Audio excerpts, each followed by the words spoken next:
Nobody, once they make the match, they start getting it. Okay. Everybody, it's very simple.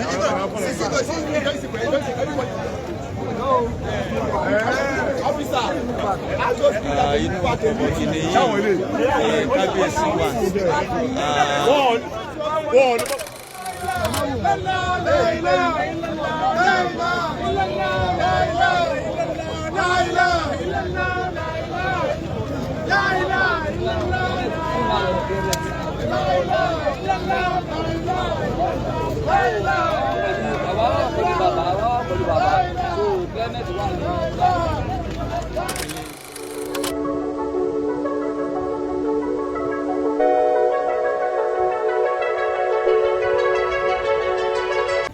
lọ́wọ́lọ́wọ́ báyìí a ti wà pẹ̀lú ọ̀gbẹ́ni ọjà olóyè Sanni Kúkú.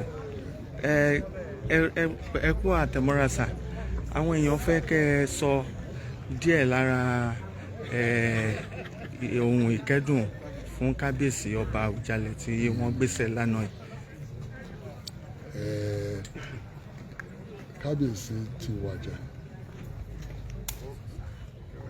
òkú, kábíyèsí sí ó sì wà nítorí ó ti fi àpẹẹrẹ sílẹ̀, ó ti jẹ́ ká mọ̀ nǹkan tó dá àti nǹkan tí ò dá. Bàbá ti lè tẹ̀lé gbogbo nǹkan tó ti ṣe Ìjẹ̀bú, ọmọ máa lọ sókè sí i. Bí ó ṣe mọ̀ kábíyèsí ẹni tó ń sọ òótọ́ ni, ẹni tó yẹ pé kò dẹ̀ bẹ́ẹ̀ kankan jí owó olówó rí, gbogbo owó tó ní òṣìṣẹ́ ẹ̀ ni. Ó dẹ̀ fi yẹn ṣe àpẹẹrẹ fún gbogbo àwọn àtàǹbọ̀ lẹ́yìn pé èèyàn ò lè torí pé ó fẹ́ dolówó kó máa ṣe gbogbo ìṣekúṣe táwọn èèyàn púpọ̀ ní ìwé ṣe. So nígbà tá a gbọ́ pé ó ti lọ bá àwọn bàbá ẹ̀, àwọn ancestors ẹ̀ láì lọ́rùn, ó dùn wá gan-an. Bàtà tó tó àtúrò a rí pé tí wọ́n bá ti lé 91 tó dẹ̀ ti wà lórí ilẹ̀ fún 65 years, a máa dúpẹ́ ọ̀dọ̀ wọn. So èyí tá à ń ṣe lẹ́yìn sí kì í ṣe pé inú wa ń dùn ló ti kú, bọ̀ tí ṣe inú wa ń dùn pé Ọlọ́run fún wa ní èrò bẹ́yìn, ẹni tó yẹ pé kò sí nǹkan tó fọwọ́ sí tí ò di wúrà. So èyí tá à ń sọ nìyẹn. So àbátàwà ń bẹ̀ ń sìn ṣe là ń gbàdúrà pé káwa náà tẹ̀lé ṣe díẹ̀ nínú nǹkan tó ń ṣe. Òun dẹ̀ rí ẹnìkan tí ò kọ̀ kú kò kọ́ rẹ̀, gbogbo àwọn tó gbogbo nǹkan tá à ń ṣe ń gbé sìn ó ń rí wa, àmàlẹ́ rẹ̀ ni pé òun fi ayé tó dá sílẹ̀ kò máa ní anything tó máa kẹ́dùn ayé. Kí lẹ rò pé àwọn èèyàn àwọn ọmọ Ìjẹ̀bú, kí lẹ rò pé wọ́n máa ṣàfẹ́rí jù nínú kábíyèsí? Kí lẹ rò pé wọ́n máa ṣàfẹ́rí jù? Lọ́dọọdún ni wọ́n máa ń ṣayẹyẹ ojúde ọba, lára ẹ̀ ni àwọn nǹkan tó mọ kábíyèsí mọ̀. Bí kábíyèsí ṣe wá gbéṣẹ́ yìí, kí lẹ rò pé àwọn ará Ìjẹ̀bú-Òde wọn àti gbogbo àwọn ọmọ Ìjẹ̀bú-Òde lápapọ̀ káàkiri ilẹ̀ àgbáńláyé, kí lẹ rò pé wọ́n máa ṣàfẹ́rí jù lára kábíyèsí yàtọ̀ sí yẹn? Èyí tó máa fẹ́ rí tó máa rí jù ní ìwà ẹ̀, bó dẹ̀ ṣe kó àwọn èèyàn jọ, bó ṣe sọ Ìjẹ̀bú di ìlú tó jẹ́ pé gbogbo ayé ló gbọ́, ó gbé wa sórí máàpù lóríṣiríṣi ọ̀nà. Ní ìlú Nàìjíríà yìí tó bá ń sọ̀rọ̀ àwọn ọba tó jẹ́ pé wọ́n ní conscience, wọ́n ní nǹkan táwọn ọ̀gbọ́n ń pè ní integrity, ó máa pẹ̀lú wọn. Ìyẹn lè jẹ́ kọ́ ẹni tó bá jẹ́ ọba tó dẹ̀ nínú rẹ̀ ó mìíràn pé àwọn tó wà àwọn èèyàn àwọn náà ní irú nǹkan bẹ́ẹ̀ ni. Ìyẹn number 1. Number 2, ó bẹ̀rẹ̀ kíní kan tó ń pè ní poverty alleviation. Ó ti jẹ́ káwọn Ìjẹ̀bú, àwọn tó pé mẹ̀kúnnù ni wọ́n, wọ́n ti di ẹni tó ti dìbò ọ̀kìnní tí ó dìbò ọ̀kìnní ti jọ lọ́rọ̀ ìyẹn wà mẹ́ ká má wàá sọ nípa ojúde ọba tó sọ yẹn ojúde ó ti jẹ́ kí gbogbo ayé láti bí dé Japan dé Amẹ́ríkà ó jẹ́ kó mú bí Ìjẹ̀bú ṣe rí ó dẹ̀ ṣe kí ṣe pé ó ṣe níjọpọ̀ náà díẹ̀ ló fi ṣe tó wá di pé BBC ti rẹ ó dẹ̀ tó ń bá wa sọ̀rọ̀ CNN bá tó ń bá wa sọ̀rọ̀ gbogbo àwọn tẹlifíṣàn Nàìjíríà ló wà ní jẹ́ òun ló ń gbọ́ nípa Ìjẹ̀bú tí wọ́n bá gbọ́ nípa Ìjẹ̀bú á rò pé London ní tàbí New York ara nǹkan tó fi sílẹ̀ nìyẹn kò lè sí nǹkan tó dáa tó pé èèyàn fi nǹkan tó dáa sílẹ̀ ọmọ fún àwọn ọtí ẹ̀. ẹ ṣé púpọ̀ ọ̀kan lára àwọn olóyè kábíyèsí olóyè Sanni Kúkù àwọn ni wọ́n ṣẹ̀ṣẹ̀ bá wa sọ̀rọ̀.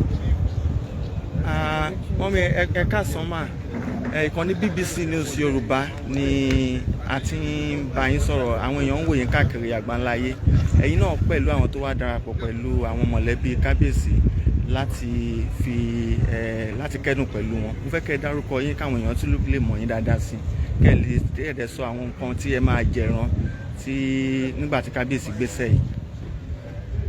orúkọ mi ni ìyáàfin Yétúndé Ọ̀nàmíjà former deputy governor of the state. èyí yìí ṣe là ń kẹ́dùn kábíyèsí wa bàbá tí ó jẹ́ pé ó lo ọdún 65 àádọ́rin-ó-dín-5 ní orí ìtẹ́ bàbá wọn. mi rò pé ọba kan sì lò tó ọdún tí à ń sọ yìí.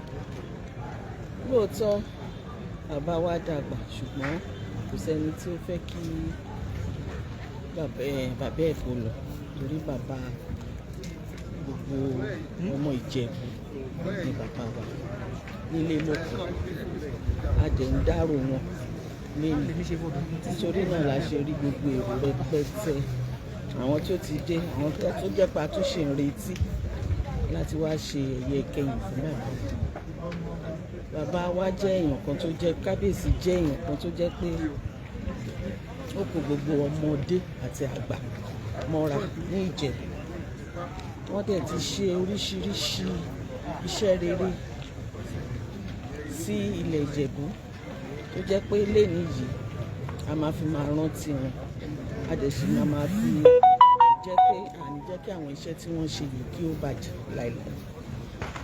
àjẹ́ní nítorí náà ni àwa ṣe kó jọ darapọ̀ pẹ̀lú gbogbo àwọn èèyàn wa láti rí pé àṣẹ ẹ̀yẹ kẹ́yìn tí ó dára fún mi. lẹ́ẹ̀kan sí ẹ bá mi dárúkọ yín lẹ́ẹ̀kan sí káwọn yẹn tún. orúkọ mi ni ìyáàfin Yétúndé Ọ̀nàmíjà former deputy governor of the state. lẹ́ẹ̀kan sí ẹ̀yin èèyàn wa níbi gbogbo tí ẹ bá ti ń wò wá káàkiri àgbáńláyé ìkànnì BBC News Yorùbá ó ní a wà mo ti wà pẹ̀lú akọ̀wé ìjọba ìpínlẹ̀ Ògùn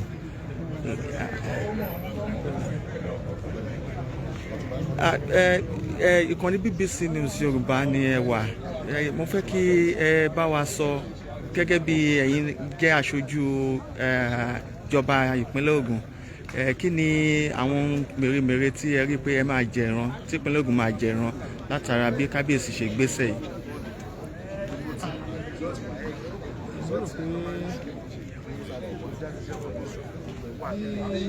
kábíyèsí jẹ́ ènìyàn tó jẹ́ pé wọ́n ti fi ọkàn gbogbo Ìjẹ̀bú balẹ̀ pé kò sí nǹkan kan tó lè ṣẹlẹ̀ dúró gbámúgbámú gẹ́gẹ́ ní àwọn ọjà kò lè wá ṣèjẹ̀bú nìkan all over the country nítorí pé àgbàdì wọn ó ṣọ̀wọ́n wọ́n tún wá jẹ́ aláyélúwà tó lè pàṣẹ kí gbogbo ìlú ní títì wọn ṣe ń pè wọ́n ní òrìṣà Ìjẹ̀bú gbogbo wa la gbọ́n àbá wọn ń bẹ̀ ní gbogbo ayé wa ní gbogbo ayé tí a ti gbé àti ìmọ̀ ọba méjì nínú àwọn àtàjẹ́ sàráwù báyìí àti ìmọ̀ ọba méjì ju kábíyèsí rẹ̀ so àwa ni ó ṣe kàyéfì jù fún ẹni tó jẹ́ pé tó bá sùn ó wà níbẹ̀, tó bá jí ó wà níbẹ̀, tó bá lọ ó wà níbẹ̀, tó bá bọ̀ wá níbẹ̀.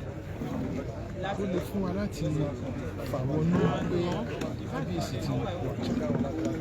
Ṣùgbọ́n a dúpẹ́ lọ́wọ́ Ọlọ́run torí pé a mọ̀ wípé èyí tó ń ṣe sílẹ̀ ó tó ìgbésí ayé èèyàn mẹ́wàá wọ́n ti gbé fún ẹni kan tó ti ṣe sílẹ̀. Ní ìdẹ̀rù pé kábíyèsí kankan tó wà sí olókìkí tó kábíyèsí. Àdúrà wa ni pé kọ́nà bá fún ọ ní àjọ wọn fi kù sí. Ṣùgbọ́n àwa tá à ń bọ̀ lẹ́yìn wọn náà gbogbo oògùn kò sẹ́ni tí ò ní faragbá náà. Torí kálá fẹ́ fi ọkàn tán, kálá olùbánidárò, kálá fẹ́ lọ fẹjọ́ sùn.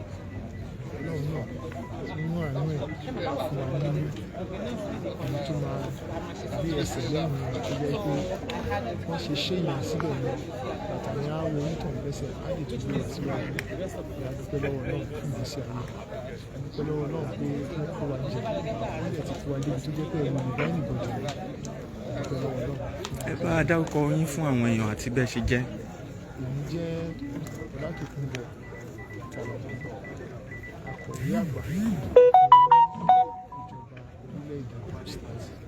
Ẹ ṣé púpọ̀ ẹ̀yin èèyàn wa.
Ẹ̀yin èèyàn wa ní gbogbo tẹ̀ tí ń wò wá káàkiri àgbáńlá ayé, ìkànnì BBC News Yorùbá ó ní a ti ń kàn sí yín níbi ètò ìsìnkú kábíyèsí ọba Síkírù Káyọ̀dé Adétọ̀nà Àwùjalẹ̀ tìlú Ìjẹ̀bú tí wọ́n wàjà ibẹ̀ láwà tí a ti ń kàn sí yín.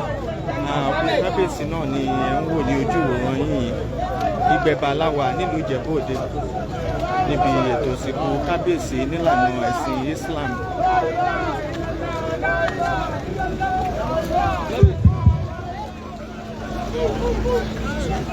Ọdẹ́tọ̀ ni kẹ́ ṣe fídíò yẹn.